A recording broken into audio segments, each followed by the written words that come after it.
ನಮಸ್ಕಾರ ಬಿಪಿಎನ್ ನ್ಯೂಸ್ಗೆ ಸ್ವಾಗತ. ನಾನು ಪೂರ್ಣಿಮಾ. ಈ ದಿನದ ಪ್ರಮುಖ ಸುದ್ದಿ.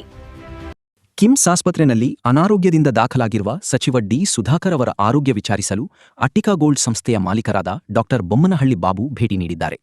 ಸಚಿವರ ಆರೋಗ್ಯದ ಬಗ್ಗೆ ವೈದ್ಯರೊಂದಿಗೆ ಚರ್ಚಿಸಿದ ಡಾ. ಬೊಮ್ಮನಹಳ್ಳಿ ಬಾಬು ಅವರು ಬಳಿಕ ಕುಟುಂಬ ಸದಸ್ಯರನ್ನು ಭೇಟಿ ಮಾಡಿ ಸಾಂತ್ವನ ಹೇಳಿದ್ದಾರೆ.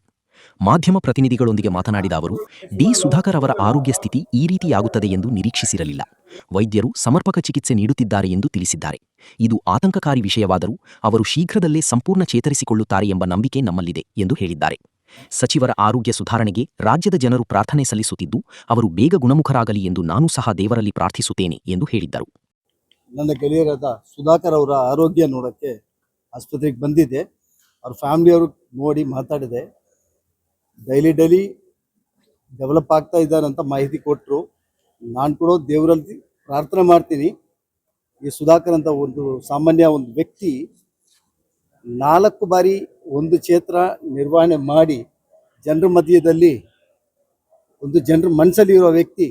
ಸಾವಿರಾರು ಜನ ಇವ್ರ ಬಗ್ಗೆ ದೇವ್ರ ಹತ್ರ ಪ್ರಾರ್ಥನೆ ಮಾಡ್ತಾ ಇದ್ದಾರೆ. ಅದೇ ಥರ ನಾನು ದೇವ್ರಿಗೆ ಪ್ರಾರ್ಥನೆ ಮಾಡ್ತೀನಿ, ಈ ವ್ಯಕ್ತಿ ಜಲ್ದಿ ಬಂದು ನಮ್ಮ ಕಣ್ಣ ಮುಂದೆ ಬಂದು ಈ ಜನರ ಮಧ್ಯದಲ್ಲಿ ಬರಲಿ ಅಂತ ಕೇಳ್ತೀನಿ. ನೋಡ್ಕೊಂಡು ಬಂದಿದ್ದೀನಿ ಅಂತ ಹೇಳ್ತಾರಲ್ಲ ಸ್ನೇಹಿತರು, ಅವರನ್ನು ನೋಡಿದ್ದೀವಿ. ಅವ್ರ ಹತ್ರ ಮಾತಾಡಿಕೊಂಡು ನಾನು ಅಣ್ಣ ಅವ್ರನ್ನು ಮಾತಾಡಿಸಿ ಬಂದಿದ್ದೀವಿ. ಅವ್ರು ಇಂಪ್ರೂವ್ ಆಗುತ್ತಾರೆ ಅಂತಾರೆ. ನೇರಾಗಿ ನೋಡೋಕ್ಕೆ ಅಲೋ ಮಾಡಲಿಲ್ಲ. ನಂದು ವಿನಂತಿ ಇಲ್ಲ, ಒಂದು ಸ್ಟೇಟ್ಮೆಂಟ್ ಹಾಸ್ಪಿಟಲ್ ಆಗಲಿ ಸರ್ಕಾರದ ಪರವಾಗಿ ಒಂದು ಸ್ಟೇಟ್ಮೆಂಟ್ ಕೊಟ್ಟರೆ ಅವ್ರ ಕಂಡೀಷನ್ ಬಗ್ಗೆ ಕೊಟ್ಟರೆ ಚೆನ್ನಾಗಿರ್ತದೆ. ಸೊ ಕನ್ಫ್ಯೂಷನ್ ಇರಲ್ಲ. ಪಾಪ ಒಳ್ಳೆ ವ್ಯಕ್ತಿ ಅವರು, ಒಳ್ಳೆ ಫ್ರೆಂಡು. ಅದರಿಂದ ನಮ್ಮದು ಬೇಡಿಕೆ ಅಷ್ಟೇ. ಅದೇ ಇಂಪ್ರೂವ್ ಆಗ್ತಾ ಇದ್ದಾರೆ. ಎವ್ರಿ ಡೇ ಅವ್ರು ಹೇಳಿದ್ರಲ್ವ, ಎವ್ರಿ ಡೇ ಗೆಟಿಂಗ್ ಇಂಪ್ರೂವ್ ಆಗ್ತಾ ಇದ್ದಾರೆ ಅಂತ ಹೇಳ್ತಾರೆ.